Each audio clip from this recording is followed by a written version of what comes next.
nasepela na yo, nalingaka yo nasepela na yo, masiya nanga. Nalingaka yo, nasepela na yo, nalingaka yo, nasepela na yo, mwana na Nzambe.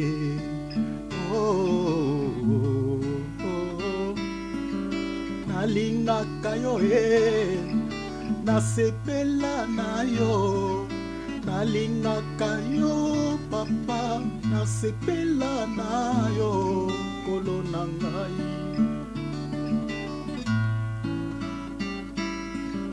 Tokabwana te, totikana te tokabwana te, totikana te kolo. Ata na pasi Nzambe, totikana te, tokabwana te totikana te tokabwana te, totikana te mwana na Nzambe.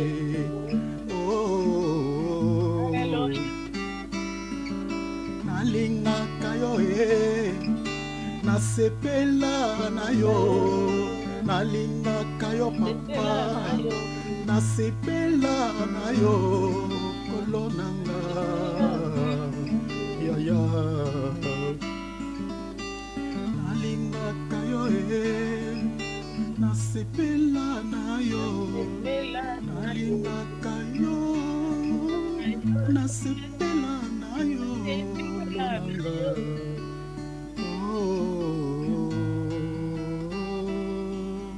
Alléluia. Gloire à l'agneau de Dieu. Amen, amen.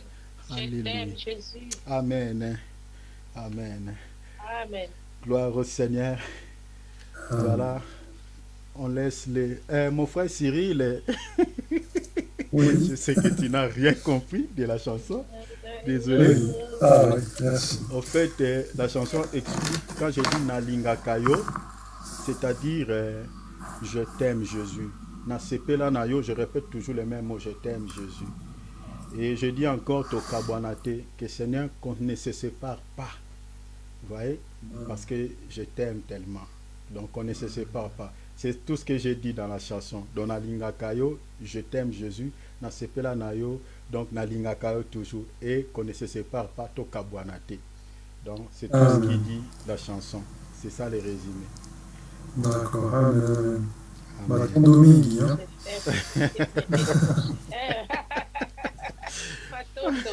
Matondo. Ah, voilà. Amen. Voilà, place aux questions. Vous avez des questions, mes frères et sœurs? Questions relatives à l'enseignement. Maman Adrienne, j'ai ta question sur Rehoboth.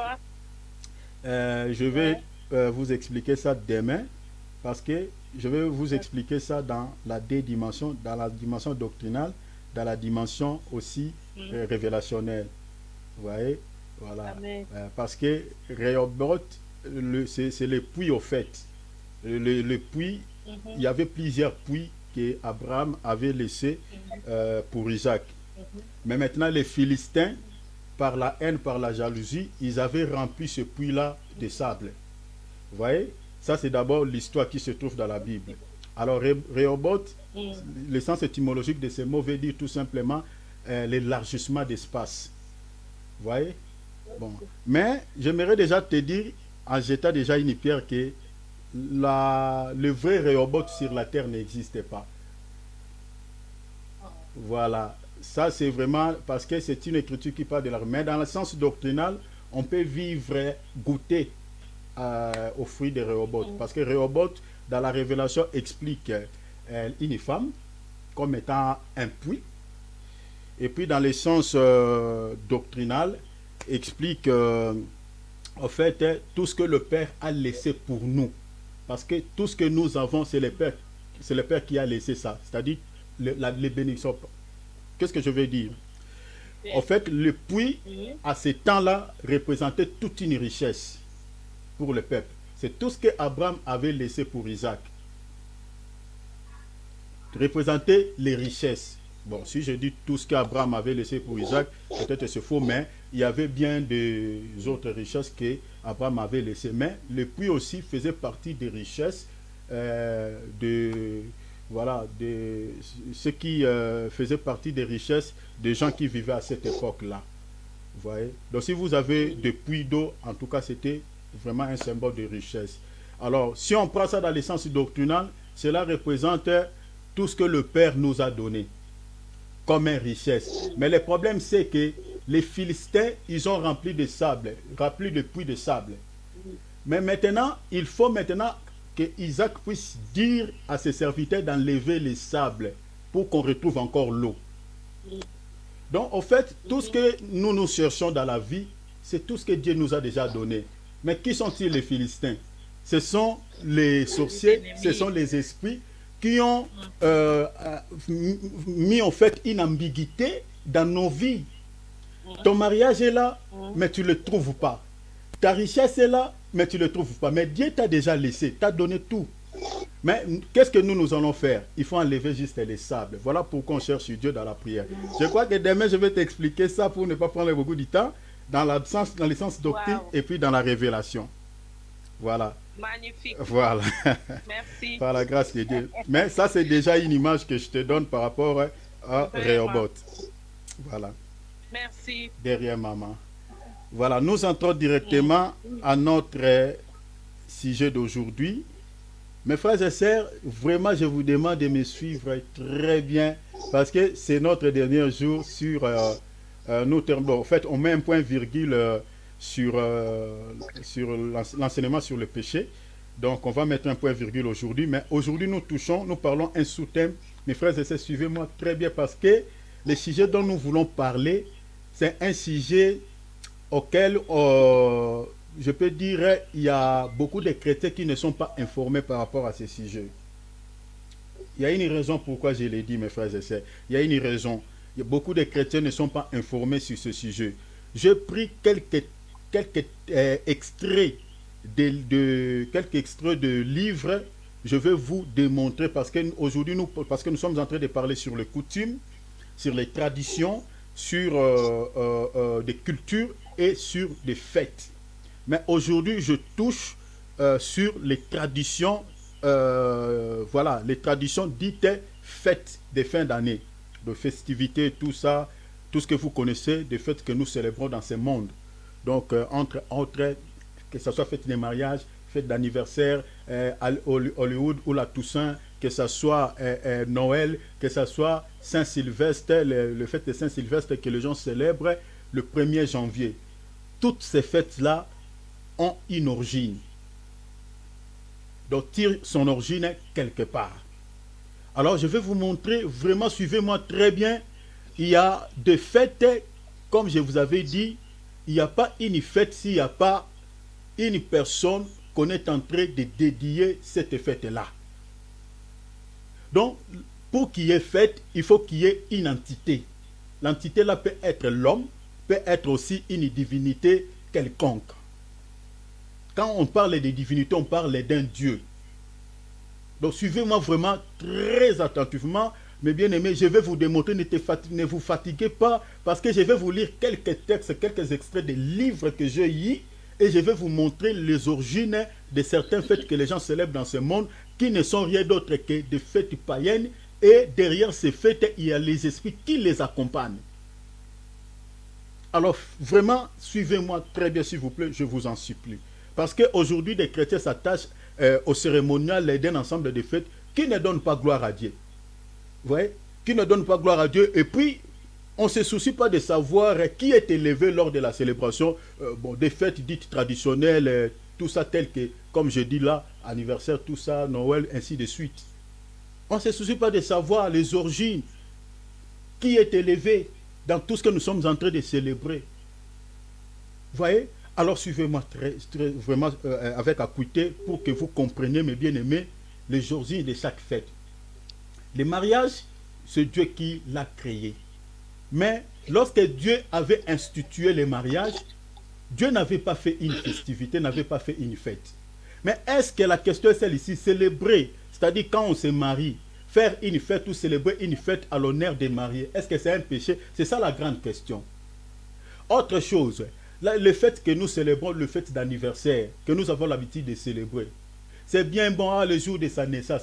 Est-ce que les anniversaires se trouvent-ils dans la Bible? La réponse oui ou non. Est-ce que la Bible nous permet-il, nous demande-t-il de célébrer le jour de nos naissances? Oui ou non? Ce sont des questions comme ça. La fête de Noël, la fête des Saint-Sylvestre que nous célébrons le 1er janvier, le fait que nous connaissons le 8 mars, ainsi de suite. Alors, je vous en supplie, suivez-moi très bien. J'ai dit que les fêtes selon la Bible sont dédiées à l'honneur, d'un homme ou d'un Dieu. Retenez ça déjà. On ne peut pas parler d'une fête s'il n'y a pas ces deux entités, s'il n'y a pas l'homme, s'il n'y a pas un Dieu. Lorsqu'il y a une fête, c'est qu'il y a quelqu'un qu'on est tenté de lier cette fête-là. Alors, premièrement, nous avons le fête à l'honneur de l'homme. Il y a combien de fêtes qui sont dédiées à l'honneur de l'homme? En tout cas, selon la Bible, il n'y a que deux. Le fête dédié à l'honneur de l'homme. Il n'y a que deux fêtes. Premièrement, la fête de mariage. Deuxièmement, la fête d'anniversaire. Mais la fête d'anniversaire, on le dédie à un homme. Mais l'origine de cette fête soulignait déjà, quand on avait institué l'idée de cette fête, ce n'était pas à l'honneur de l'homme. Vous allez découvrir ça avec quelques extraits des livres que je vous ai amenés. Vous allez voir noir sur blanc. C'est-à-dire, quand on avait mis cette fête, on avait mis cette fête en application, si je peux dire, ce n'était pas à l'honneur de l'homme, en fait. C'était à l'honneur de Dieu païen. C'était des fêtes qu'on dédiait à l'honneur des idoles dans l'ancien temps. Mais au fur et à mesure, après des siècles, on commence maintenant à dédier le jour d'anniversaire, le jour d'anniversaire à l'homme. Mais avant, ce n'était pas le cas. Alors, je vais vous montrer de preuve à l'appui que je vous ai amené. Suivez-moi très bien. On commence d'abord avec la fête des mariages. Je dis bien que la fête des mariages tire son origine dans le monde, c'est-à-dire vers les païens ou les nations. Ce n'est pas Dieu qui a donné cette idée lorsque les gens se marient, qu'on célèbre une fête à l'honneur des mariés. Ce n'est pas Dieu. Mais je vais vous montrer le premier cas de figure parce que nous avons dans la Bible, au moins je peux dire 4 fêtes de mariage. Dans toute la Bible, il n'y en a pas plus. Il n'y a que 4 fêtes de mariage. Mais dans l'ancien temps, quand Dieu avait marié Adam et Ève, Dieu n'avait pas célébré, n'avait pas ordonné qu'il y ait une fête. Même après Adam et Ève, il y avait pas, les gens ne faisaient pas de fêtes. Les gens se mariaient sans faire de festivités. Mais après quelques temps, on retrouve, quand les gens se marient, l'idée de fête est entrée. Les gens pouvaient boire, les gens pouvaient partager quelques nourritures, pouvaient aussi danser, donc voilà, à l'honneur de qui? Des mariés. Alors, premier cas de figure, on le retrouve dans quel livre? On le retrouve dans Genèse 29, versets 21 à 22. Ça, c'est la première mention de la fête des mariages. Genèse chapitre 29, verset 21 au verset 22. Ça, c'est la première mention qu'on retrouve, la fête des mariages. Allons-y, mes frères et sœurs. Genèse chapitre 29, verset 21 à 22. Notez, mes frères et sœurs, la première mention. Regardez, la Bible dit, ensuite Jacob dit à Laban, donne-moi ma femme, car mon temps est accompli.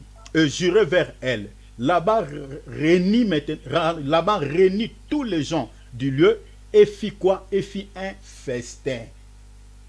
Vous voyez? Fit un festin. Ça, c'est la première mention d'une fête de mariage qu'on retrouve dans la Bible. La première mention, c'est ça. Et Laban, ici, ce n'est pas peuple de Dieu, ce n'est pas un Israélite. Ici, l'Israël n'existait même pas. Donc, c'est-à-dire, c'était des païens, c'était des gens de Mésopotamie, c'était des gens des Syriens, je crois, des Syriens à l'époque, des Arméniens, je crois. Voilà, selon la Bible, parce qu'ils parlaient l'arménien. C'était des Arméniens de l'époque, des païens des nations. Et l'idée de fête de mariage commence par les païens, c'est-à-dire dans le monde. Alors, deuxième mention d'une fête de mariage, on le retrouve dans Juge chapitre 14, verset 1er, virgule, on va lire les versets 10e. Ça, c'est la deuxième mention. Et vous allez voir ici, on dit même que c'était la coutume des jeunes gens. Regardez ce qui est dit là, dans la Bible. Je lis. Ensuite, Jacob dit, ensuite Samson descendit à Timna. Il y vit une femme parmi les filles des Philistins. Le père de Samson descendit parmi les filles des Philistins. Le père de Samson descendit chez la femme. Et là, ça c'est le verset, je saute, je prends directement le verset 10 pour ne pas faire une longue lecture. Et là, Samson fit un festin. Regardez ce qui dit la Bible, un festin, car c'était la coutume des jeunes gens. Vous voyez? C'est pour cela que nous parlons de coutumes, de traditions et de fêtes. Donc, les fêtes de mariage fait partir des coutumes des nations.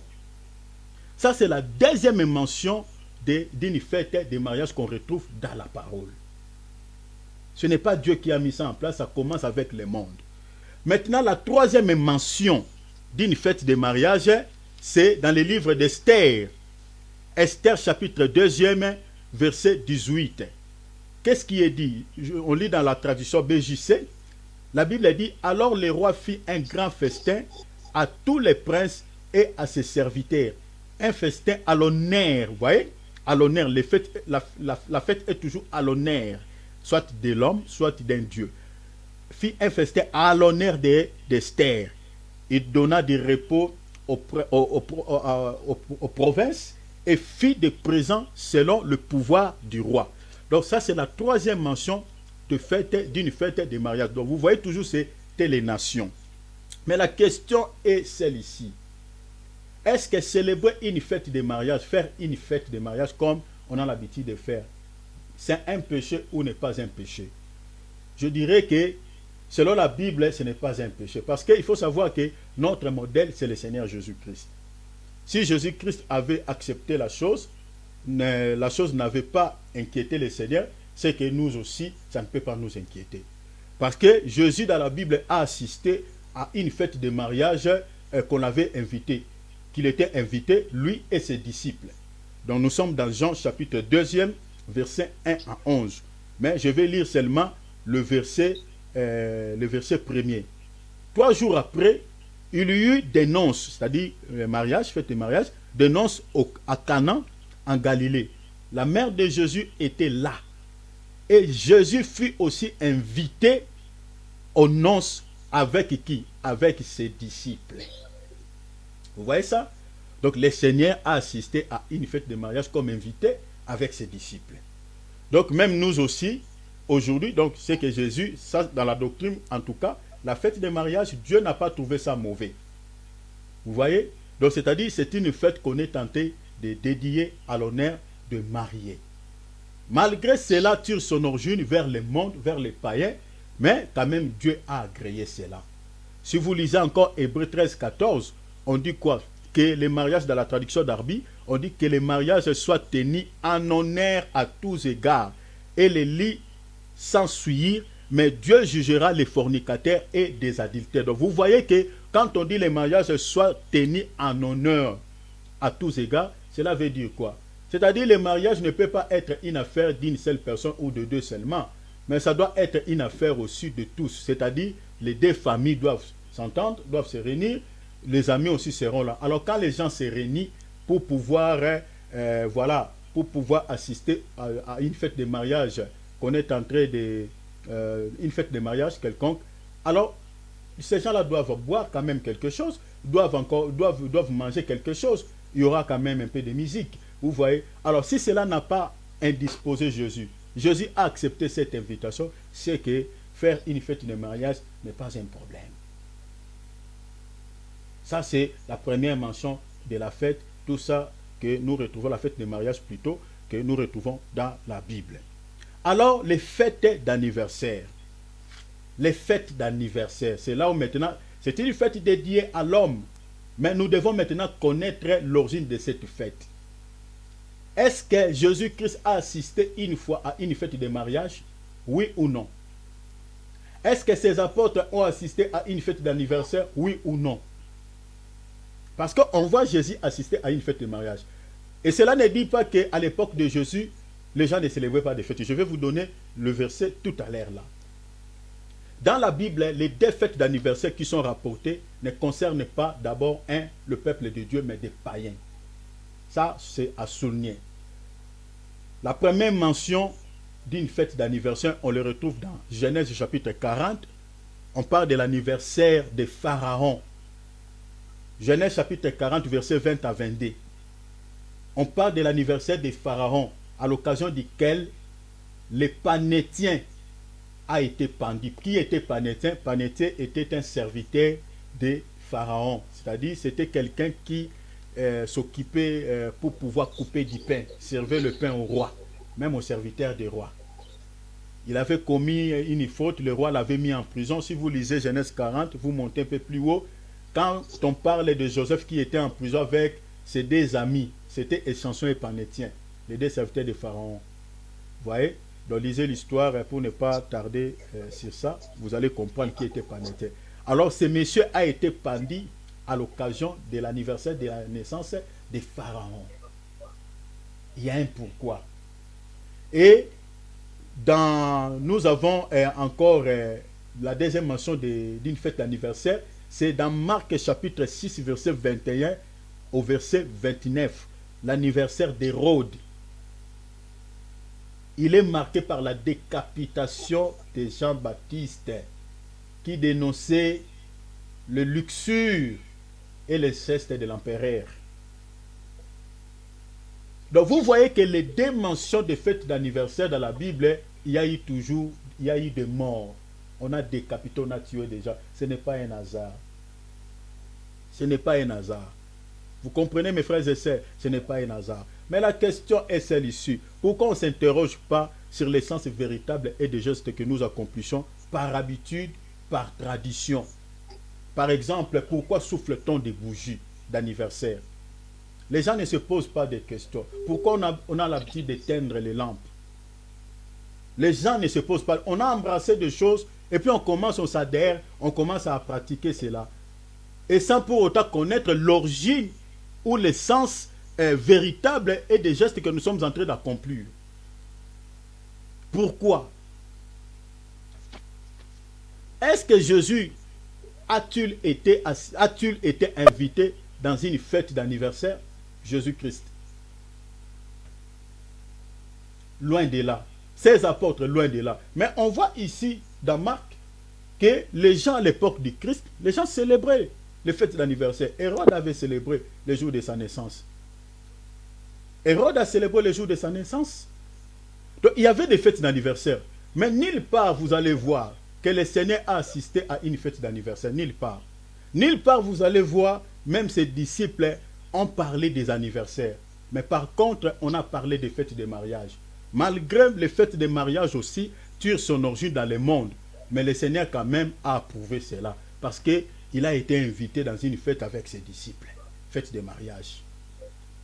Mais à ce temps-là, les fêtes aussi, le fête des anniversaires, étaient aussi, les gens célébraient aussi le jour de leur naissance. Mais on ne fait pas mention de cela. Les apôtres n'en parlaient pas. Le Seigneur n'a jamais assisté à une telle fête. Mais la question est celle-ci. Pourquoi les apôtres n'ont pas parlé des fêtes d'anniversaire? Alors que cela tire son origine depuis les temps anciens. On a vu ça ici depuis Genèse chapitre 40. Pourquoi les apôtres n'en parlent pas? J'aimerais vous montrer, avant que je touche d'abord sur ce point, mais je verrai d'abord vous terminer d'abord, vous montrer avec quelques exemples déjà sur des fêtes. Vous savez qu'aujourd'hui, nous célébrons plusieurs fêtes. Nous célébrons plusieurs fêtes par tradition, par coutume, plusieurs fêtes que nous célébrons. Mais regardez mes frères et sœurs, nous avons des fêtes que nous célébrons par habitude, des fêtes de Pâques. Nous avons des fêtes telles que des fêtes, fête Halloween, ou la Toussaint, fête de 8 mars. Mais j'aimerais parler d'abord sur la fête de Pâques. savez que dans la Bible, la fête des Pâques, en réalité, la fête des Pâques, la Pâque, ce n'est pas une fête. Suivez-moi ici très bien, mes frères et sœurs. La Pâque n'est pas une fête. Parce que souvent, si vous suivez les traducteurs, dans la Bible, il y a mention de cette fête. On écrit fête des Pâques, on parle de fête de Pères sans levain, fête des prémices, on parle de fêtes, il y a plusieurs fêtes. Mais en réalité, il n'y en a pas cette fête. Parce que si vous lisez Lévitique 23, il n'y a que 3 fêtes. Ça, vraiment, retenez ça par cœur. Il n'y a que 3 fêtes dans la Bible. Nous avons les fêtes qui étaient dédiées. Je parle bien des fêtes dédiées à l'honneur de Yahweh, c'est-à-dire le Dieu d'Israël. Il y avait 3 fêtes selon Lévitique. Il y avait la première fête, c'était la fête des pains sans levain, la fête des moissons, qu'on appelle Pentecôte, ou fête des semaines, et puis la fête des tabernacles. Je réitère, première fête, c'était la fête des pains sans levain, fête des moissons qu'on appelait Pentecôte ou fête des semaines, et puis fête des tabernacles.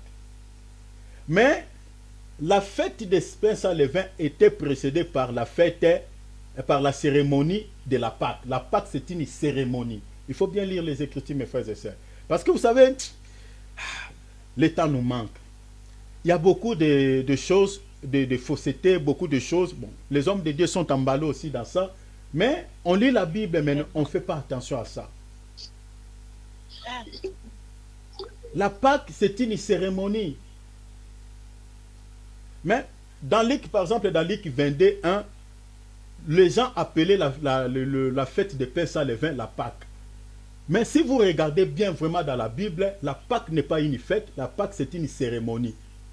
Donc c'est-à-dire, c'est une cérémonie qui était suivie d'une fête qu'on appelait fête des pains sans levain. Et après, nous avons les prémices, que les gens appellent aussi fête des prémices. Vous voyez, fête des prémices. Alors, des prémices, ce n'était pas des fêtes. C'était les premières récoltes que les gens prenaient. C'est-à-dire, les gens prenaient les premiers fruits, les premières récoltes. Le premier produit de leur champ. Et quand ils recueillent les premiers produits de leur champ, c'est en ce moment-là ils vont célébrer une fête qu'on appelait la fête des moissons. Ils vont prendre les premiers produits de toutes leurs richesses, ils vont donner ça à Dieu comme une offrande. Ce n'était pas une fête.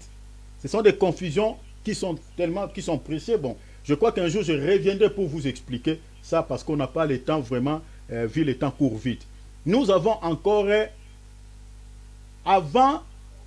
nous avons encore ce que les gens appellent la fête de trompette. En réalité, la fête de trompette n'existe pas. Si vous lisez bien la Bible, la trompette c'était juste pour rassembler le peuple. En Israël, il y avait des sons de la trompette, des sortes de trompettes. Il y avait la trompette de rassemblement et la trompette de départ. Surtout quand l'Israël marchait dans les déserts. La trompette de rassemblement et la trompette de départ. Tout ça là, il y a des explications dans la révélation. Vous voyez? Parce que la parole de Dieu telle que nous sommes en train de prêcher là, c'est une trompette. Et cette trompette est en train de rassembler les enfants de Dieu dispersés dans le monde en Adam. Et la dernière trompette sera sonnée pour le départ, pour pouvoir aller au ciel. C'est pour cela que quand vous lisez le livre de 1 Thessaloniciens chapitre 4, la Bible dit, au son de la trompette, les morts en Christ ressusciteront, nous allons se rassembler tous pour aller dans le ciel. Vous voyez? Donc en Israël, il y avait 2 trompettes, la trompette de rassemblement et la trompette du départ. Vous comprenez? Donc, si vous lisez dans le verset 13, je crois mon frère Cyril, 4.13 ou 1 Thessaloniciens, voilà, 4.13 je crois. Donc, vous voyez que c'était ça. Alors, nous avons encore ce que les gens appellent la fête d'expiation ou de Yom Kippour. Or, l'expiation, la fête d'expiation n'existait pas. L'expiation, c'était le jour où les souverains sacrificateurs entraient une fois dans les lieux très saints pour pouvoir présenter le sang devant Dieu pour le pardon des péchés du peuple. Vous voyez? C'était le jour où les sacrificateurs vont entrer dans les lieux très saints. Ce n'était pas une fête. Donc, il y a trop de confusion. Mais je crois qu'un jour, je reviendrai là-dessus pour pouvoir parler. Mais si vous voulez avoir des textes, vous allez voir noir sur blanc, on parle de 3 fêtes. Lisez ces écritures que je vous donne. Exode chapitre 23. verset 14, vous allez voir qu'on nous parle de 3 fêtes de l'Éternel. Il n'y en a pas 7. Ceux qui ont mis 7 fêtes, ce sont les écrivains. C'était, bon, vraiment c'est une erreur. Mais la Bible dit qu'il n'y a que 3 fêtes. La fête des pains sans levain, la fête des moissons et la fête des tabernacles. Lisons encore 2 Chroniques, chapitre 8, versets 12 à 13. On nous parle que des 3 fêtes. Lisons encore Nombre 29, 12. On nous parle que des 3 fêtes. Je suis un peu rapide, hein, faute pour le temps. Parce que sinon, il y a beaucoup de choses, je crois que sinon ça va rester. Alors, toutes les fêtes, comme je l'ai dit, les restes de fêtes sont liés au culte. Mais avant cela, je vais vous montrer d'abord, dans la Bible, les fêtes sont liées à Dieu. Regardez par exemple dans, déjà comme je vous ai dit, Exode chapitre 23, vous allez voir que toutes ces fêtes étaient dédiées à l'honneur de Yahweh, les dieux d'Israël. Les Écritures, je vous ai donné, Lévitique 23, 14, vous pouvez lire des Chroniques 8, 12 ou 13, vous allez voir ces fêtes-là, c'était dédié à l'honneur de l'Éternel, notre Dieu, que nous sommes en train de prier maintenant là. Mais maintenant, il y avait des fêtes aussi dédiées aux idoles. Bon, avant que j'entre, que j'explique cela, d'abord, il y a une question. Est-ce qu'à ce temps ici, devons-nous célébrer, par exemple, comme les gens le disent, la fête des Pâques? Comme on le voit, que ce soit la Pâque avec S ou la Pâque sans S. Déjà, la Pâque sans S, la Pâque avec S n'existait pas. Dans la Bible, n'existait pas. C'est une fête vraiment purement satanique, ça tire son origine. Vraiment, je crois un jour, je viendrai vous montrer même des extraits des livres, vous allez voir l'origine de cette fête. Ça n'a rien à voir avec la Pâque chrétienne. La Pâque que nous retrouvons dans la Bible, cette cérémonie, c'est la Pâque sans S, selon Exode 12. Mais est-ce que la Bible nous a-t-elle demandé de pouvoir célébrer la fête de Pâques? Non. Vous allez lire toute la Bible? Non. Non. Mais par contre, la fête que nous pouvons célébrer, c'est la fête des pains sans levain. La fête des pains sans levain. Selon quelle écriture? Selon, si vous lisez par exemple 1 Corinthiens chapitre, je crois, chapitre 7, je crois là-bas, vous allez voir ça. Hein, je vais vous donner cette écriture, bien que ce n'était pas prévu. 1 Corinthiens par exemple, chapitre... ça c'est la fête que nous célébrons, c'est-à-dire 1 Corinthiens 5, vous lisez à partir du verset 7 à 8. C'est la seule fête que le Seigneur nous a laissée. Et cette fête-là, on ne la célèbre pas de manière charnelle, mais de manière spirituelle. Lisez bien cette écrit, vous allez voir. Faites disparaître le vieux levain, afin que vous soyez une pâte nouvelle, puisque vous êtes sans levain, car Christ, notre Pâque, a été immolé. Célébrons donc la fête non avec le vieux levain, non avec les vins de malice et de méchanceté, mais avec les pains sans levain. Vous voyez? Le pain sans levain de la pureté et de la vérité. Or, le pain sans levain, c'est le pain que nous sommes en train de manger aujourd'hui, la parole. Vous voyez? Donc, c'est-à-dire, la fête des pains sans levain est précédée par la cérémonie de la Pâque. Donc, du fait que Christ était décédé, était mis à mort, et après sa mort, nous pouvons maintenant célébrer la Pâque. Vous voyez? Parce que quand l'agneau est mort, nous avons la délivrance. C'est-à-dire, on ne peut pas célébrer la fête des pains sans levain si la mort de l'agneau n'est pas constatée. C'est pour cela que vous allez voir que c'est l'agneau qui avait accordé la délivrance au peuple juif en Égypte. Vous voyez? Après avoir mangé l'agneau, le peuple était sorti de l'Égypte. Et quand ils sont sortis dans le désert, c'est là où ils étaient allés pour pouvoir célébrer la fête des pains sans levain. C'est-à-dire, quand Christ est mort, qui est notre Pâque, a été immolé, maintenant nous avons maintenant droit de célébrer la fête. Mais la fête aujourd'hui, on ne la célèbre plus de manière physique, mais de manière spirituelle. C'est-à-dire la parole que nous sommes en train d'écouter là. Nous sommes en train déjà de célébrer la fête des pains sans levain. Parce que la parole, c'est le pain. Vous comprenez? Au-delà de cela, on célèbre aussi cette fête de manière symbolique. Vous voyez? De manière symbolique, ce que nous appelons les repas du Seigneur. Vous voyez? Pas comme le monde, mais avec le pain sans levain. On la célèbre de cette manière aussi.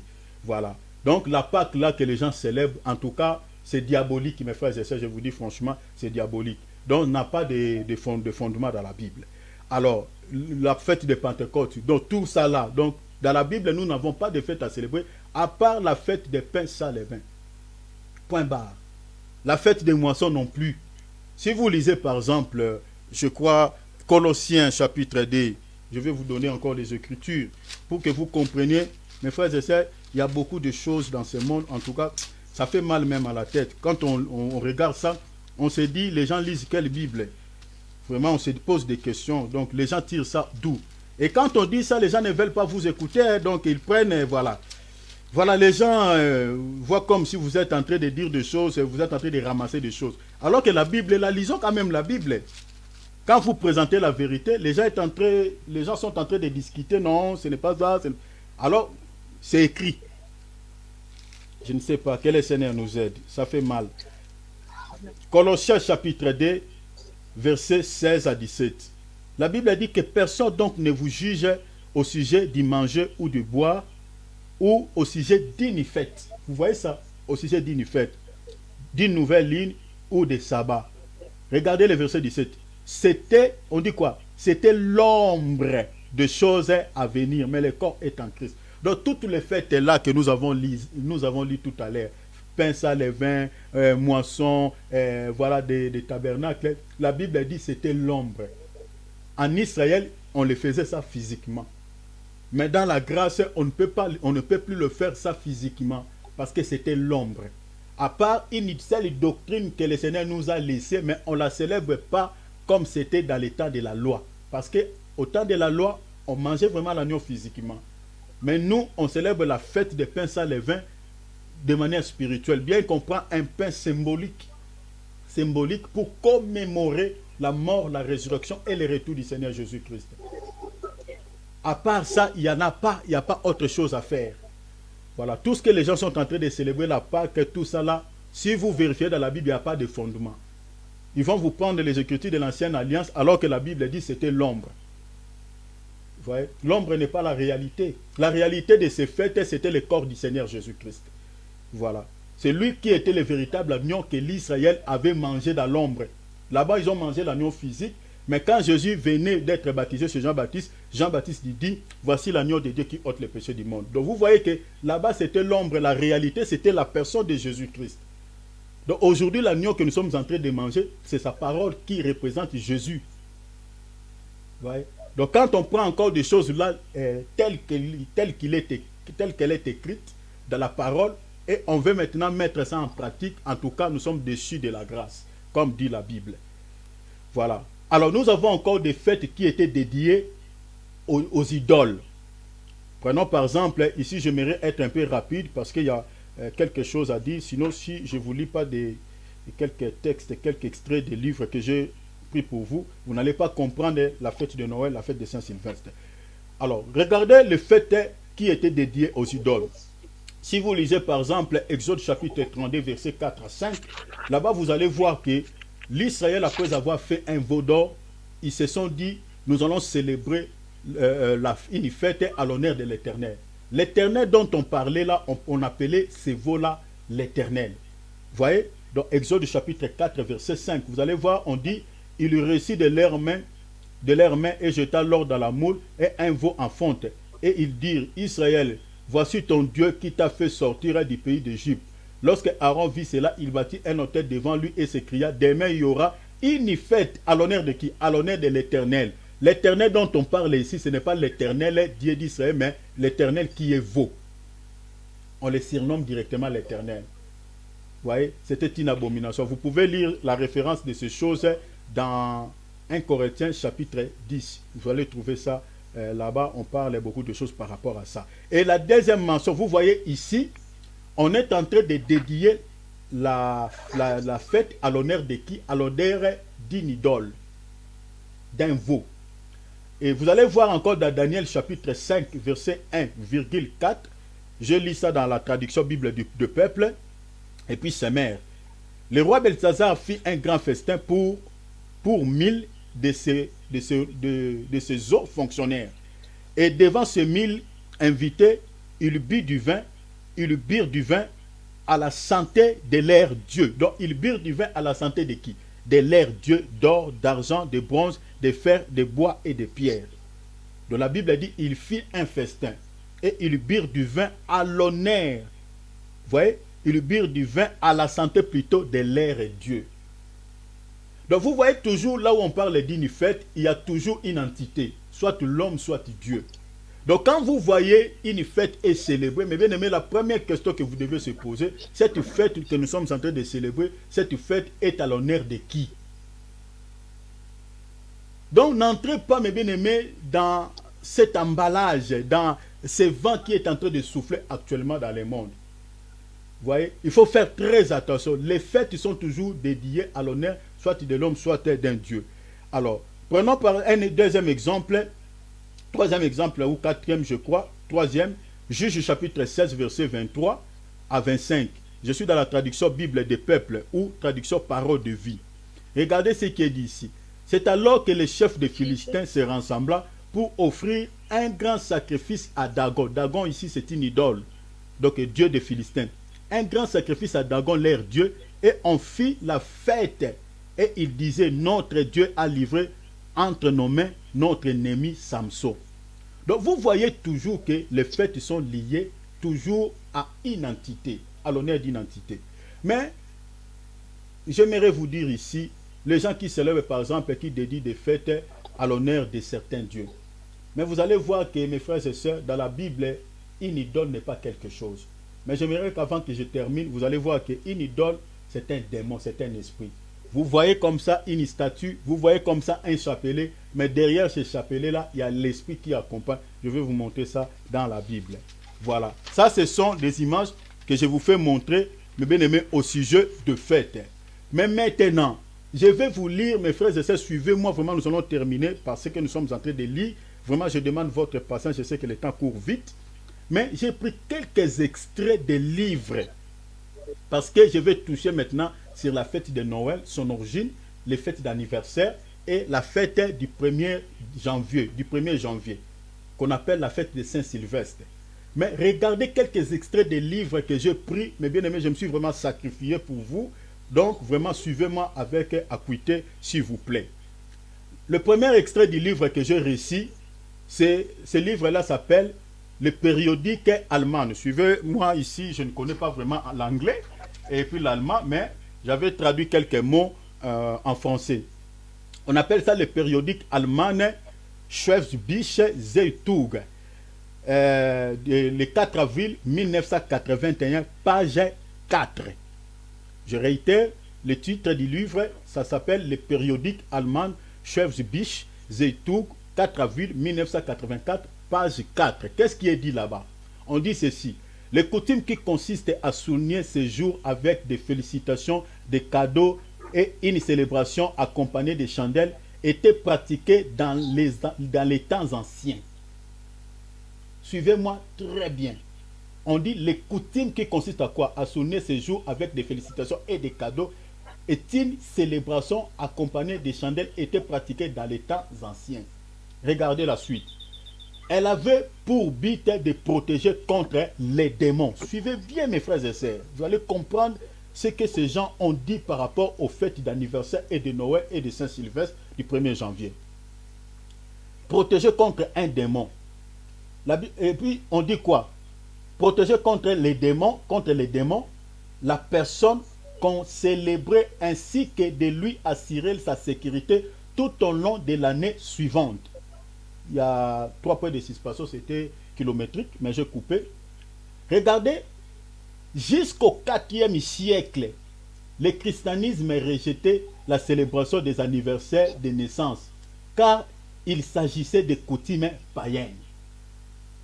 Jusqu'au 4e siècle. C'est-à-dire 1er siècle, 2e siècle, 3e siècle, jusqu'au 4e siècle, il refusait ça. Ça, c'est si vous lisez dans les périodiques, comme je vous ai donné le titre du livre. Deuxième titre du livre, je prends encore un extrait. Le livre s'est intitulé The Lord of Birthday, New York, 1952. Raph et Adelin Linton, page 8. Mes bien-aimés, suivez, vous allez comprendre les contenus. Ça, ce sont les titres du livre que j'ai pris, les extraits. Je réitère, The Lord of Birthday Today, New York, 1952, Ralph et Adelin Linton, page 8. Qu'est-ce qui est dit là-bas? Les Grecs croyaient qu'à la naissance, on se voyait octroyer un esprit ou un démon protecteur qui assistait la naissance et nous protégeait devant toute notre vie. Entre parenthèses, ange gardien, culte des anges. C'est ainsi bénéficier d'une relation mystique spéciale avec les dieux de la journée à laquelle on était né. Vous voyez ça? On parlait de le jour de la naissance. C'est-à-dire, c'est là où l'anniversaire tire son origine. Et vous allez voir beaucoup d'autres choses dans les extraits que j'ai recueillis pour vous. Regardez encore un autre extrait. J'ai pris le titre Horst Fuhrmann, professeur d'histoire médiévale de l'université de Regensburg, le périodique allemand Süddeutsche Zeitung. Si vous voulez bien les titres, je peux vous donner ça, je peux vous écrire, même sur WhatsApp, vous allez avoir les titres de ces livres. Je peux vous donner ça calmement. Donc, je réitère, Horst Fuhrmann, professeur d'histoire médiévale de l'université de Regensburg, le périodique allemand Süddeutsche Zeitung. Qu'est-ce qui est dit dans ces livres? Je pris l'extrait. Nous savons que les Hébreux vouaient également un culte particulier à un ange gardien. Les Hébreux, à l'époque, avant la naissance de Jésus-Christ, vouaient un culte à un ange gardien.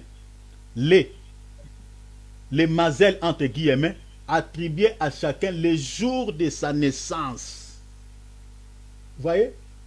Le jour de sa naissance, un ange gardien. Tout cela, ce sont des différents livres. On retrouve toujours, on parle les jours de la naissance, c'était lié toujours à un ange gardien, soit à un démon. Et on dit encore quoi? Il est possible de communiquer avec cet ange pour se laisser conduire par ses conseils. Regardez la suite. La célébration d'anniversaire d'une personne était donnée à l'honneur de l'ange gardien. Ah, vous voyez? Donc la célébration de la fête d'anniversaire n'était pas donnée à l'honneur de la personne, mais à son ange gardien. Vous avez vu, mes frères et sœurs. Et pour ça, je vous ai dit tout au début ici que la fête d'anniversaire, en réalité, on voit aujourd'hui, c'est dédié à l'honneur de l'homme. Mais en réalité, avant, dans les anciens temps, ce n'était pas dédié à l'honneur de l'homme. Bien que lui, il est là, mais on est en train de donner cette fête à l'honneur de son ange gardien. Regardez la suite. On dit quoi? À l'honneur de son ange gardien ou Dieu du jour, entre parenthèses, qui s'appelait Saint Patron romain, dont l'autel était décoré de fleurs et de couronnes de fleurs, des sacrifices étaient offerts au Dieu de la fête. Les amis offraient des souhaits et apportaient les cadeaux. Vous voyez, comme ça s'est fait aujourd'hui. Et les cadeaux, tous les souhaits, tout ce qu'on donnait comme sacrifice, on ne donnait pas ça à la personne, mais à ces dieux. C'était offert à ces dieux-là. Je vais vous lire encore quelques extraits que j'ai. Il y a un bien-aimé chrétien qui avait dit quelque chose de très important, très intéressant, que j'avais pris. Il avait posé des questions. Et ce qu'il a dit, les extraits que j'ai recueillis pour vous, je les retrouvé là-bas. Mais j'avais noté quand même ce qu'il avait dit. Il a dit ceci, il a posé des questions. Il dit, quel est le fondement biblique à la fête de l'anniversaire du Christ? La deuxième question, il a dit, pourquoi la date du 25 décembre a-t-elle été retenue? Regardez ce qu'il dit maintenant. Ce choix est la preuve de la séduction, de la tromperie qui entoure l'origine et l'observance de coutumes attachées à cette période de l'année. Il dit encore, en réalité, le fait est célébré à la fin du mois de décembre et au début du mois de janvier existait déjà avant des siècles, avant la naissance de Jésus. Vous voyez ce que ce frère a dit? Il dit encore, la fin du mois de décembre est marquée par le solstice d'hiver. Solstice d'hiver, c'est le temps que nous sommes en train de traverser là.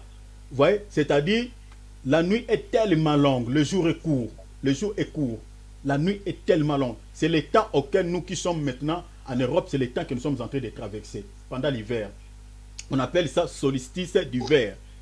L'une des périodes des fêtes majeures du monde antique.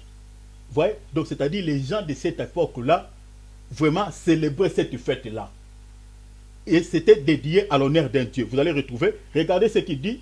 On se rappellera que Baal, le dieu soleil, est aussi le principal dieu idole du monde antique. Vous voyez ce que ce bien-aimé a dit?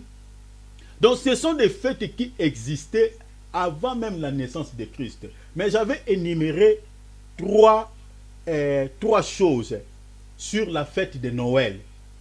La fête de Noël est constituée de beaucoup de choses. Mais j'ai énuméré trois éléments que vous allez retrouver ici. Je vais vous faire remarquer comment dirais-je, la malice de l'ennemi. Mais bien aimé, comment l'ennemi, les enfants de Dieu sont en train de rendre un culte à l'ennemi, beaucoup par ignorance, ne savent pas. Malgré beaucoup, ils ont reçu la vérité, mais continuent toujours à célébrer cette fête. Mais regardez ce que je vais vous faire remarquer à la fête de Noël. J'ai énuméré trois choses. Suivez-moi ici, alléluia. Vraiment, merci Seigneur. Suivez-moi avec attention, mes frères et sœurs. Trois choses. Nous avons un, arbre vert, qu'on appelle sapin de Noël. 2, les cadeaux. 3, le Père Noël. C'est trois symboliques. Maintenant, examinons chaque symbole. Nous allons lire la parole de Dieu, nous allons lire trois écritures. Nous sommes dans 2 Rois, chapitre 17, verset 10. Nous lisons dans la traduction Observale 1906. Traduction Observale 1906. Regardez ce qui est dit là-bas. Suivez cette lecture, mes frères et sœurs. On dit, il se dressait des statues et des emblèmes d'Achéra. Qui est Achéra? Vous allez la comprendre tout de suite. Les emblèmes, quand on parle des emblèmes, ce sont des symboliques d'Achéra. Et vous allez le comprendre dans la lecture. Il dit, ils se dressèrent des statues et des emblèmes d'Achéra sur toute haute colline et sous tout arbre vert. Ah, vous comprenez? Donc les emblèmes d'Achéra, on appelle ça l'arbre vert. L'arbre vert. C'est ça ce qu'on appelle emblème d'Achéra. Arbre vert. Regardez, je lis encore Exode chapitre 34, verset 13.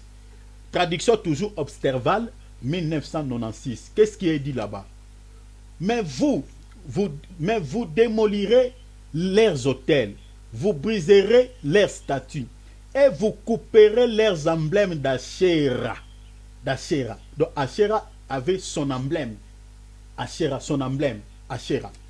Vous couperez leurs emblèmes d'Achéra. Regardez encore ce qui est dit dans Deutéronome 16, verset 21, traduction toujours Observale 1996. Tu ne te planteras point d'emblème d'Achéra, c'est-à-dire l'arbre vert, qui est l'emblème d'Achéra, l'arbre vert. Aucun arbre auprès de l'autel que tu dresseras à l'Éternel ton Dieu. Donc, mes bien-aimés, il y a au moins plus de 40 versets font mention du culte d'Achéra. Plus de 40, mais j'ai énuméré seulement 3 versets où on parle d'Achéra et de son emblème. L'emblème d'Achéra s'appelle l'arbre vert. Retenez ça. Alors, la question est celle-ci. Qui était cet Achéra dont parle la Bible? Suivez-moi ici très bien parce que nous allons toucher sur les Noël et sur les fêtes du 1er décembre. Qui était cet Achéra dont parle la Bible? J'ai pris un extrait du livre qui s'appelle Gadès. Gadès veut dire Daïs. Gadès et héroïne par Patricia Monaghan. Je réitère, le titre du livre s'appelle Gadès. Gadès, c'est-à-dire Daïs. Donc, et héroïne par Patricia Monaghan. Qu'est-ce qu'il a dit, la personne qui a écrit ce livre? Il dit ceci, il nous parle sur Achéra. Ça, ce sont des païens qui ont écrit ça. Bien qu'il y a aussi des chrétiens qui ont écrit, ce sont des païens qui nous révèlent toutes ces choses. Mes frères et sœurs, l'origine de ces fêtes que les gens sont en train de... Oh, que Dieu nous aide, que Dieu nous aide. Regardez Achéra. Achéra, Daïs mère, était vénérée comme la force fertile de la vie et de la nature.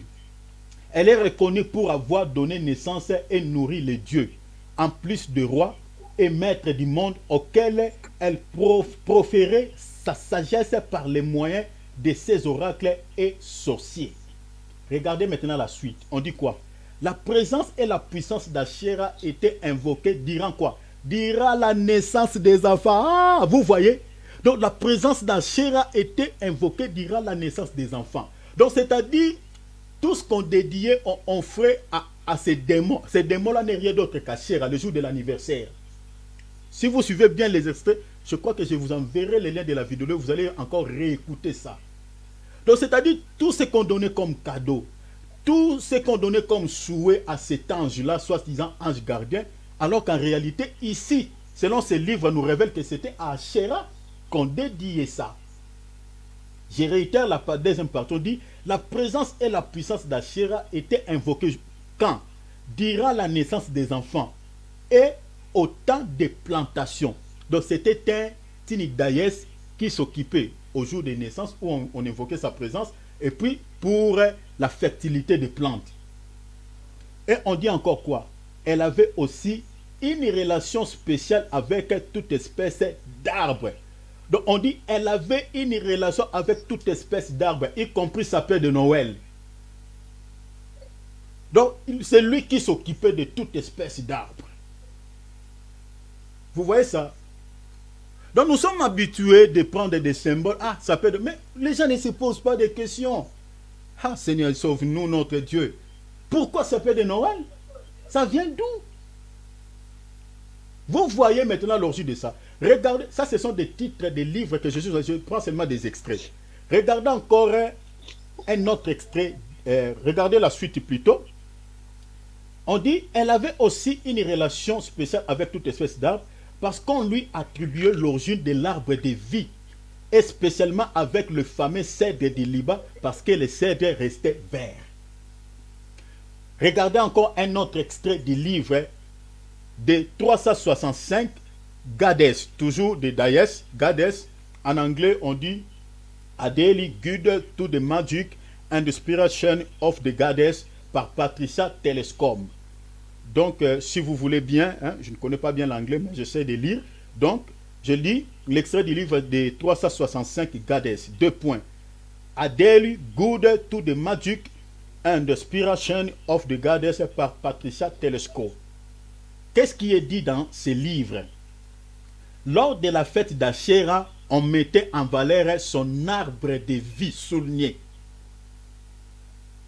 Lors de la fête, donc il y avait une fête qu'on célébrait à Asherah. Tout à l'heure, on a vu qu'il y avait une fête qu'on dédiait, c'est-à-dire le jour de la naissance d'une personne, on célébrait une fête à l'honneur de son ange gardien. Et son ange, là, on a découvert son nom, s'appelle Asherah. Maintenant, on dit le jour de sa fête, de son anniversaire, on mettait quoi? On mettait son arbre de vie, auquel était pendu on mettait quoi? De l'or, on mettait quoi? De l'argent, on mettait des images, on mettait des figures d'animaux, ainsi que des décorations, des rubans et de fleurs. Regardez maintenant ce qui est dit dans ce livre. On dit quoi? C'est de cette coutume que provient la coutume de l'arbre de Noël de nos contemporains. Alléluia. Vous voyez là où provient l'arbre, le sapin de Noël? Lisez le livre, j'ai dit l'extrait, j'ai pris l'extrait, c'est extrait de 365 Gades, 2 points, Adélie. Adélie, c'est écrit en anglais, A-D-A-I-L-Y. Guide comme guide, tout de magic. Magic, c'est-à-dire tout, T-O-T-H-E. Magic, magic, c'est M-A-J-I-C. And, A-N-2. Inspiration, c'est écrit comme inspiration. Of, O-F. 2, D-T-E-E. Gades. Gades, c'est écrit G, hein, G comme gestion. G, O, double D. D, D. Et double S. Par Patricia. Patricia comme Patricia. Telescombe comme vous l'entendez. C'est l'extrait, c'est là où c'est dans ces livres-là qu'on nous a révélé ces choses. Parce qu'on ne trouve pas ça dans la Bible. Alors qu'est-ce qu'on peut faire? Il faut chercher l'origine de ce que nous sommes en train de célébrer. Maintenant, quand on a fait des... Donc, il y a des livres qui ont déjà parlé de ces choses. Voilà pourquoi on ne les retrouve pas dans la Bible. Donc, ici, on nous dit que c'est de cette coutume-là. C'est-à-dire, on décorait l'arbre d'Asherah. On mettait des décorations, on mettait de l'or, on mettait de l'argent, on mettait des images. Regardez comment les gens sont en train d'embellir les sapins de Noël. on met des jets de lumière, on met des boules, on met des fils, on met... C'est ça. On dit de cette coutume que provient la coutume de l'arbre de Noël de nos contemporains. Et on dit quoi? On allumait ensuite plusieurs chandelles que l'on plaçait encerclées tout autour de l'arbre. Puis on fêtait et dansait et se réjouissait et jouait autour de l'arbre, hein, en laissant brûler les chandelles jusqu'au lever du soleil. Vous voyez ça, mes frères et sœurs? Vous voyez? Donc, en accueillant un arbre de Noël, mes bien-aimés, nous sommes en train de rendre un culte à un Dieu idole, un Dieu que la Bible condamne. Que la Bible condamne. Lisons une écriture, Jérémie, chapitre 17, verset 1er à 3, traduction Observale, 1996. Qu'est-ce qui est dit là-bas? Le péché de Juda est écrit avec un birin de fer, avec une pointe de diamant. Il est gravé sur la table de leur cœur et sur les cornes de leurs autels. Comme ils pensaient à leurs enfants, ainsi penses-tu à leurs autels et à leurs images d'Achéra auprès des arbres verts et sur les autres collines. Vous voyez, ici c'est le jugement de Dieu, tous qui sont en train de rendre un culte à Achéra, à cette idole. Je lèverai au pillage ma montagne avec la campagne, tes richesses, tes trésors et tes olieux à cause de tes péchés sur tout ton territoire. Voyez, lisons encore 2 Rois chapitre 17 verset 16, traduction toujours Observale 1996. Et ayant abandonné tous les commandements de l'Éternel leur Dieu, et ils se firent des images de fonte, de veaux, et ils firent des emblèmes d'Achéra, et ils se prosternèrent devant toute l'armée de cieux, et ils servirent Baal. Parce que Achéra, c'est une déesse, dans l'Antiquité, on l'a considérée comme étant la femme de Baal. Vous voyez? Regardez encore, mes bien-aimés, un extrait du livre qui est intitulé The Pagan Book of Day, Pénique, page 132-133. Des pagans comme D en anglais, T-H-E, pagan c'est P-A-G-A-N, book comme book, B-W-O-K, off comme off, day, D-A-Y-S, virgule, pénique, c'est écrit P-E-Z-N-I-C-K. Page 132-133. C'est un extrait du livre. Si vous vérifiez, si vous allez voir ce que je suis en train de lire.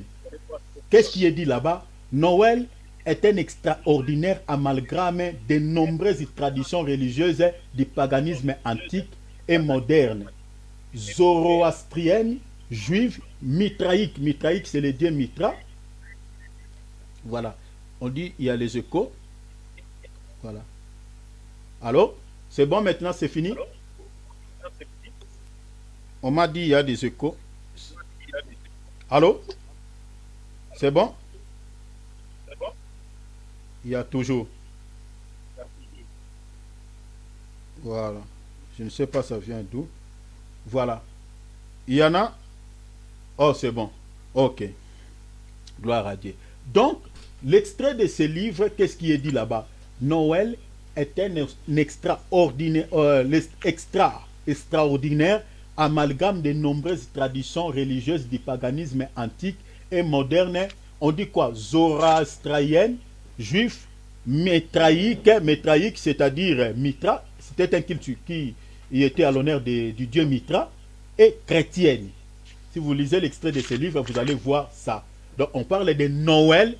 On dit c'est l'emballage de nombreuses traditions soi-disant religieuses et du paganisme antique et moderne.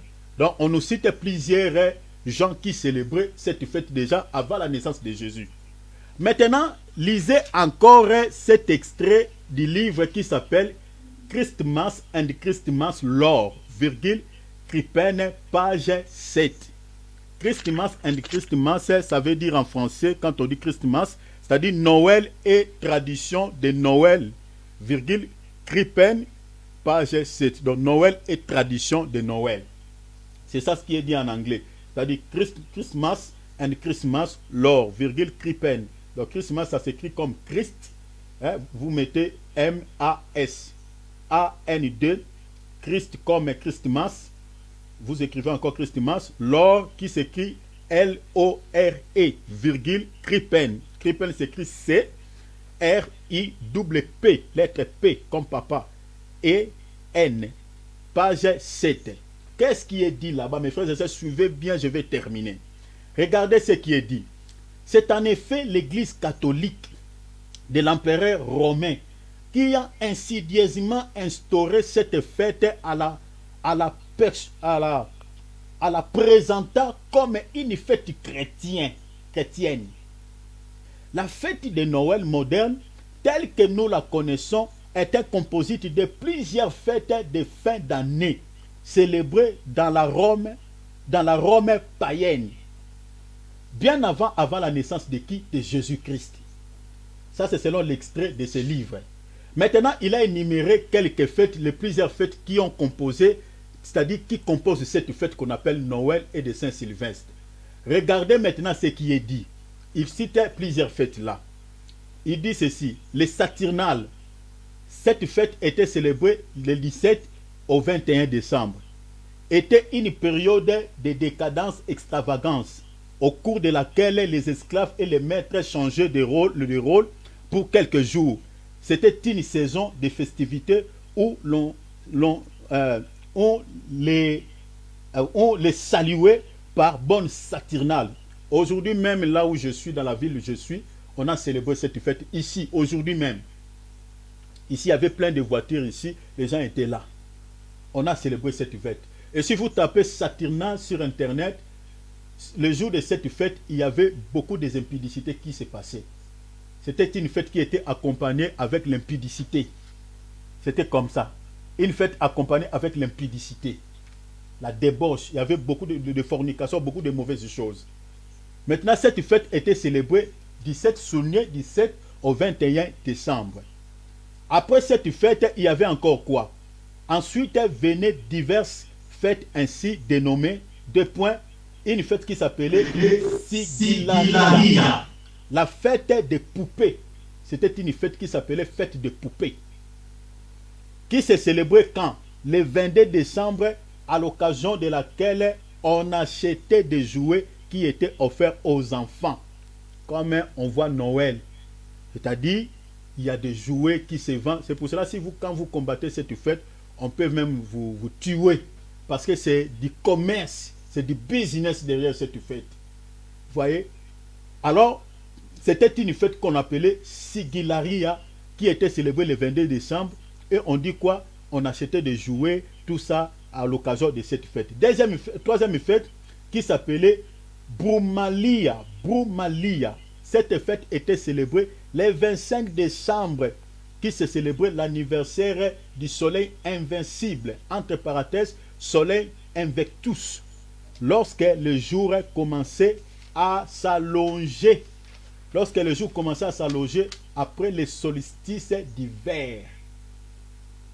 Donc, toutes ces fêtes-là, vous voyez, nous avons les Saturnales, nous avons Sigillaria, qui était célébré le 22, Saturnale était célébré le 17 au 21, nous avons Brumalia qui était célébré le 25 décembre. C'était des fêtes, mes bien-aimés, qui ont existé avant même la naissance de Christ.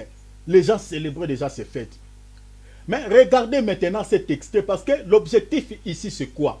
Nous sommes en train de chercher comment est-ce qu'on a collé le 25 décembre l'étiquette de la naissance de Jésus-Christ. C'est-à-dire, nous sommes en train de rendre, de prendre cette fête comme étant la nativité, une fête que nous sommes en train de dédier à l'honneur de Jésus-Christ. Comment est-ce qu'on a introduit ça? C'est pour cela, c'est ça la démarche que je suis en train de faire. Et le 1er décembre, comment est-ce qu'on a introduit cette fête? Aujourd'hui, nous sommes en train de célébrer cette fête. C'était comment on a mis ça en place. C'est ça les démarches que je suis en train de faire. C'est pour cela que je vous lis d'abord des textes. Vous comprenez qu'il y avait des fêtes qui étaient existées dans l'Antiquité. Il y avait des dates précises et ces fêtes-là, c'était dédié aux démons. Vous voyez? Regardez encore cet extrait qui s'appelle The Golden Book, édition Saint-Martin, page 471-472.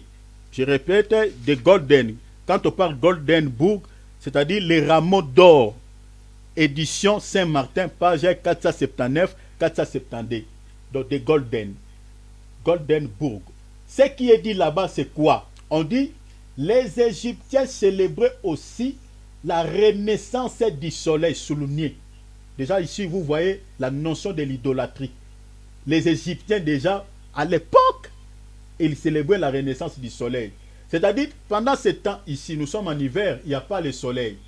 Mais maintenant, quand l'hiver passe, le soleil commence maintenant à sortir.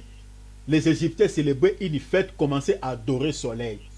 C'était l'idolâtrie. Et on dit quoi dans cet ouvrage? On dit la renaissance du soleil à l'image d'un nouveau-né, plusieurs milliers d'années avant les Romains. Donc, ils célébraient déjà ça, avant même que les Romains s'accaparent de cette fête. Si vous lisez cet ouvrage, vous allez voir ça. Maintenant, regardez, ici, nous avons encore une autre profondeur dans Krippen, page 6. Comment on a introduit maintenant Noël? Regardez. L'Église ne célébra pas la naissance de Jésus-Christ aussi longtemps que les enseignements des apôtres restèrent intacts. Je crois que celui qui a écrit ça, c'est un enfant de Dieu. Qui a écrit Krippen, page 6. Il dit les apôtres, c'est-à-dire l'Église ne célébrait pas la naissance de Jésus-Christ aussi longtemps que les enseignements des apôtres restèrent intacts. En fait, la 11e édition de l'encyclopédie britannique nous révèle qu'à la fin de l'an 245 après Jésus-Christ, Origène, un exégète, écrivain et docteur de l'Église, repoussa l'idée pécheresse de l'observance de l'anniversaire de la naissance du Christ. Mais bien aimé, vous voyez? Donc un homme, une personne vers l'an 245 qui avait poussé, c'est-à-dire il avait pimenté, il n'avait pas mis ça en place, mais il a donné l'idée, il a poussé. Est-ce qu'on ne peut pas célébrer la naissance de Jésus-Christ en date du 25 décembre? Il a poussé l'idée.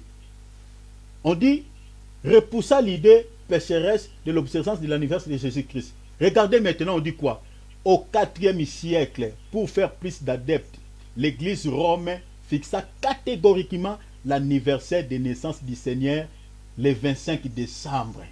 Le choix de la concomitance avec le festival du solstice d'hiver et de l'anniversaire de naissance du Dieu Soleil était un choix délibéré.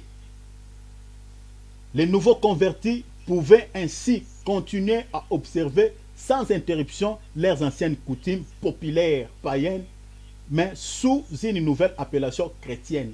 Les gens font la même chose aujourd'hui, ignorent pour la plupart de ce qui dissimule derrière cette facade des chrétiennes. Donc vous comprenez que au IVe siècle,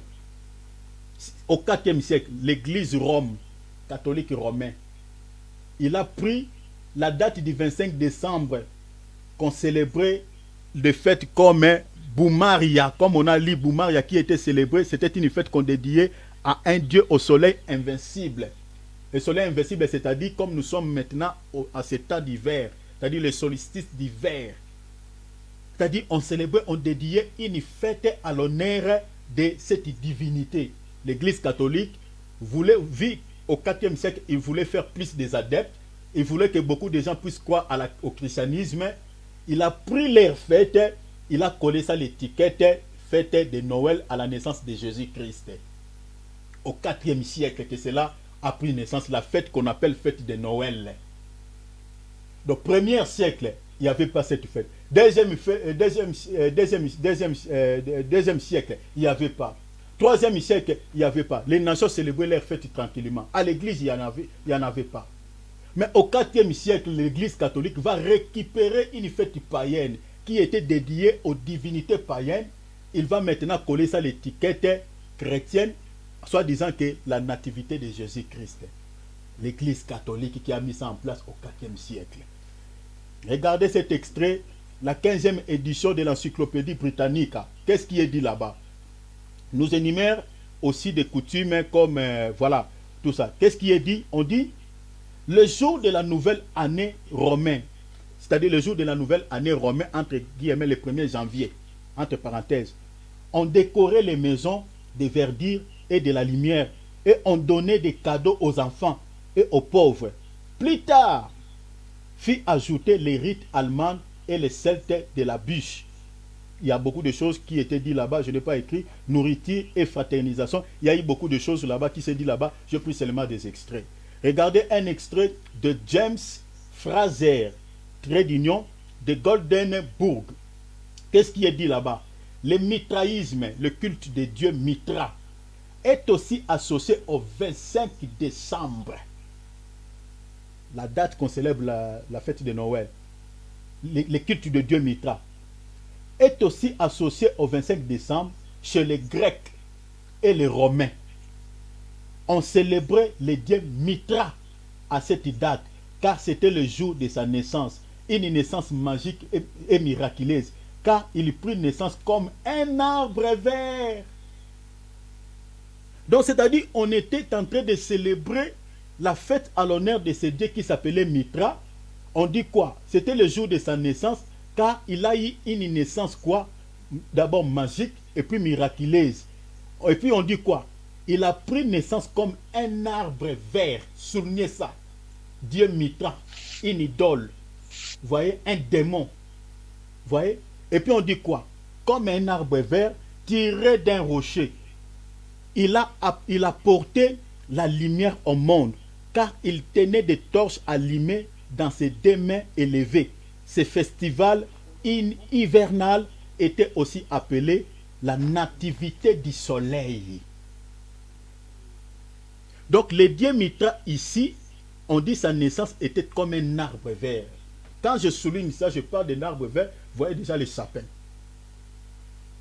Donc c'est-à-dire quand on présente cet arbre-là, ça représentait l'image de ce dieu qui s'appelait Mitra, et on célébrait une fête à l'honneur de ce dieu le 25 décembre. Regardez maintenant cet extrait, le dictionnaire encyclopédique de la Bible Westphal. Si vous voulez ce titre, je peux vous l'envoyer. Mais je cours vite pour le temps. On dit, le dictionnaire encyclopédique de la Bible Westphal indique quoi? Indique ceci. Noël ou Épiphanie désigne la venue de Christ sur terre. Ce n'est qu'au 4e siècle après Jésus-Christ que l'Église a commencé à célébrer la nativité. 4e siècle. Mais pourquoi tout ce temps-là? C'est pour cela que vous voyez, mes frères et sœurs, les gens célèbrent des choses pour célébrer. On se demande, mais où sont-ils les fondements bibliques? Est-ce que les apôtres ont-ils... C'était au 4e siècle ici que les gens commencent à célébrer la nativité de Christ le 25 décembre. Et qu'est-ce qui est dit encore? La date de la naissance de Jésus était inconnue. Des disputes s'élevèrent. 2 points. Certains croyaient que c'était le 20 mai. D'autres le 6 avril. Ou encore d'autres en septembre. La date du 25 décembre a été décidée finalement par un évêque à la fin du 4e siècle. Or, cette date était celle de la célébration du solstice d'hiver, consacré au dieu de la lumière, célébré par les sectes de Mitra. Vous voyez ça?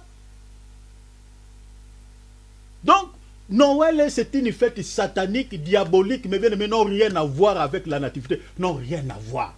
Non, rien à voir. Lisez tous ces titres-là que je vous donne, vous allez voir que c'est une fête vraiment diabolique, satanique. Voilà pourquoi il se passe beaucoup de mauvaises choses pendant cette fête. On dit encore, lisez, je crois que avant-dernier extrait, qu'est-ce qui est dit? The Witch Voice, c'est-à-dire en français ça veut dire la voix des sorciers. Populare Holiday, c'est-à-dire fête de fête populaire. Qu'est-ce qui est dit dans ce livre? Cet extrait, j'ai pris seulement extrait. Cette saison du solstice d'hiver est probablement la plus importante de l'année pour ceux qui suivent l'ancienne religion d'Astaru. D'Astaru. Vous tapez sur internet Astari, ce culte, cette religion existe jusqu'en ce jour. Elle débute dans la nuit, entre guillemets dans la nuit mère, du 20 décembre et se termine à la 12e nuit du 31 décembre. Festoyer, donner des cadeaux, décorer des arbres, visiter la parenté et les amis, le culte religieux, etc., etc. Tout cela fait partie de cette période magique de 12 jours. Tout cela était observé par des millions de nos ancêtres depuis des millénaires bien avant la religion chrétienne d'origine judaïque. La dernière extrait pour clôturer l'encyclopédie catholique, leur propre encyclopédie. Qu'est-ce qui est dit? Ils affirment dans leur encyclopédie, ils disent quoi? La fête de Noël n'était pas à l'origine observée par les premiers chrétiens. Noël ne faisait pas partie des festivités originales de l'Église. L'empereur Constantin, qui comprenait le rôle essentiel que la religion jouait dans l'ancienne Rome, a donné un statut officiel au christianisme. De cette façon, il apporta la paix interne à l'Empire. À la demande de l'empereur Constantin, l'Église romaine a intégré le pratique païenne afin de rendre le christianisme plus séduisant. Constantin utilisa la religion comme outil politique. C'est l'empereur romain qui a vécu vers le 4e siècle, qui a collé quelque chose qui n'appartenait pas à notre Seigneur et Sauveur Jésus-Christ. C'est lui qui a mis cette fête en place. Aujourd'hui, il a récupéré quelque chose qui appartenait aux païens et il a collé l'étiquette Nativité de Christ, fête de Noël. Mais lisons la Bible. Deutéronome, nous allons terminer. Deutéronome chapitre 12, versets 29 à 32. Deutéronome chapitre 12, versets 29 à 32. On n'a pas le temps pour vous parler du Père Noël. Deutéronome chapitre 12, on va terminer ici. 12, versets 29 à 32. Notez aussi Marc directement 7, 6 à 9. Mais je vais lire d'abord Deutéronome 12, 29 à 32. Quand l'Éternel ton Dieu aura exterminé devant toi les nations vers lesquelles tu vas pour les posséder, et que tu les auras possédées, et que tu habiteras dans leur pays, tu les auras dépossédés, merci mon frère Cyril, tu les auras dépossédés, et que tu habiteras dans leur pays, prends garde à toi, regardez, souvenez, prends garde à toi, de peur que tu ne tombes dans les pièges en les suivant, quand elles auront été détruites de devant toi, et que tu ne recherches leur Dieu en disant comment ces nations servaient-elles leur Dieu, que je fasse de même moi aussi. Vous voyez ça? Dieu savait tout ce qui se passe aujourd'hui. Dieu avait déjà prophétisé. Vous allez imiter les nations. Vous allez servir leur Dieu. Aujourd'hui, les gens, beaucoup de gens ne savent pas, sont des idolâtres. Le 25 décembre ici, vous allez voir des églises idolâtres qui adorent les dieux, un Dieu inconnu ou un Dieu connu. Ici, Dieu avait prophétisé. Regardez le verset 31. Tu n'agiras point ainsi à l'égard de l'Éternel. Refusez la fête de Noël. Refusez tout ce que les gens célèbrent le 1er décembre. Ce sont des fêtes. Derrière ces fêtes, mes bien-aimés, il y a des démons qui accompagnent. Vous ne voyez même pas le jour de cette fête, mes bien-aimés. Il y a de l'impudicité, il y a des accidents, il y a beaucoup de problèmes qui se passent. Mais il y a des esprits qui accompagnent ces fêtes. L'Éternel dit, tu n'agiras pas ainsi à l'égard de l'Éternel ton Dieu, car elles ont fait à leur Dieu tout ce qui est en abomination à l'Éternel, et qui détestent. Et même elles ont brûlé au feu leurs fils et leurs filles à l'honneur de leur Dieu. Regardez le verset 32. Vous aurez soin de faire tout ce que je vous demande, je vous commande. Tu y ajouteras rien et tu n'en retrancheras rien. Ceux qui sont enfants de Dieu, gardez cette parole dans le cœur. Garde cela. La Bible nous interdit à imiter les nations. La Bible nous interdit à pouvoir coopter, mes bien-aimés, ce que les nations font. Regardez les versets, Marc chapitre 7, 6 à 9. Marc chapitre 7, verset 6 à 9. Qu'est-ce qui est dit? Alléluia. Gloire au Seigneur. Il est répondu, hypocrite. C'est de vous qu'Ésaïe a prophétisé, car il a dit, ce peuple m'honore des lèvres, mais leur cœur est bien éloigné de moi. Mais c'est en vain qu'il m'honore, enseignant des doctrines qui ne sont que des commandements d'hommes. Vous voyez, on est en train d'enseigner Noël à nos enfants. On est en train d'enseigner Noël, le Père Noël à nos enfants. On est en train de leur mentir. Le temps me manque pour parler du Père Noël. J'avais quelques textes ici, mais le temps n'est plus. Si le Seigneur nous donne le temps, je reviendrai. On est tenté de mentir. Ça, c'est vraiment une caricature, mes bien-aimés, de Jésus-Christ. Je crois que je reviendrai, je vous parlerai, même à la fin d'année, je vous parlerai du Père Noël. Parce que j'avais épinglé 3 symboles. J'avais envie de parler des cadeaux, de l'arbre de Noël et du Père Noël. Mais retenez déjà que le Père Noël, on a introduit ça au XXe siècle. C'est là où ça a commencé, le Père Noël. C'est un mythe. C'est quelque chose, c'est une idole au fait. Vous voyez ici, il y a Père Noël, c'est comme Asherah, et puis on voit son emblème à côté, le sapin de Noël. Tout ça là, les gens voient, mais vu que les gens sont dans leur esprit, il y a l'obscurité, les gens ne comprennent pas. Et les gens ne se demandent pas, les gens ne font pas de recherches. Regardez tout ce que moi, votre frère, je fais pour partager avec vous. Mais bien aimé, la Bible dit à la fois ajouter la science. Ce n'est pas un péché ce que j'ai fait. Parce qu'on ne trouve pas ça dans la Bible. Mais ça vient d'où? Maintenant, on cherche maintenant. Parce que la Bible dit à la fois ajouter la science. Verset 8. Car en abandonnant le commandement de Dieu, vous observez la tradition des hommes. Lavant les pots et les coupes et faisant beaucoup d'autres choses semblables. Le verset 9, le Seigneur dit quoi? Regardez le verset 9, il dit, et leur dit aussi, vous annulez fort bien les commandements de Dieu pour garder vos traditions. Mais bien aimé, je vais m'arrêter ici. Vous avez entendu la parole de Dieu. Toutes ces fêtes-là, vous avez vu, je vais vous envoyer les liens de la vidéo, vous allez suivre ça calmement. Ne suivez pas comme la Bible a dit dans les livres de Deutéronome, mais bien aimé, les trains de ce monde.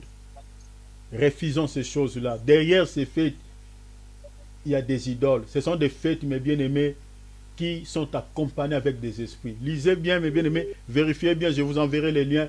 Suivez bien ce que je dis, mes bien-aimés. Vous allez comprendre qu'on ne peut pas célébrer ces fêtes. Les anniversaires, c'était des fêtes, mes bien-aimés, qui étaient dédiées à ce temps-là aux anges, aux démons.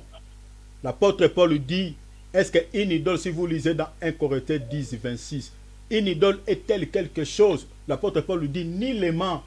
L'apôtre Paul dit, ce qu'on a sacrifié à des démons. C'est-à-dire, une idole, c'est un démon.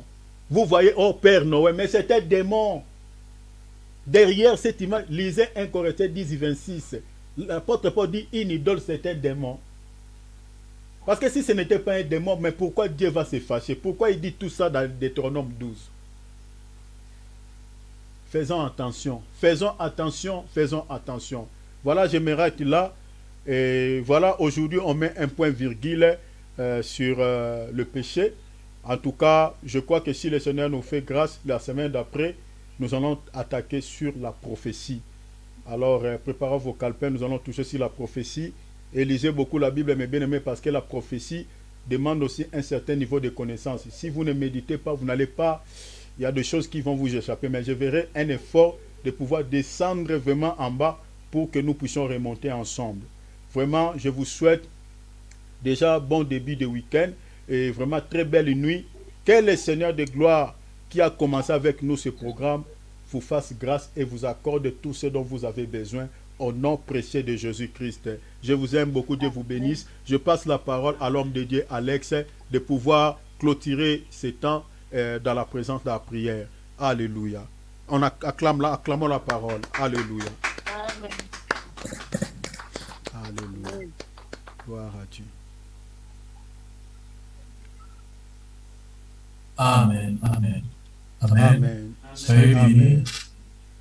Amen. Merci beaucoup pour la parole. Amen. De Dieu, que Dieu vous bénisse. Amen, l'homme de Dieu. Amen. Nous allons prier, nous allons prier. Nous allons dire merci à Dieu pour sa parole. Nous allons remercier Dieu pour ce moment, pour ce 5e jour aujourd'hui, les jours de jeûne et de prière. Dieu nous a accompagnés jusqu'à ces derniers jours. Nous allons lui dire merci. Et aussi, nous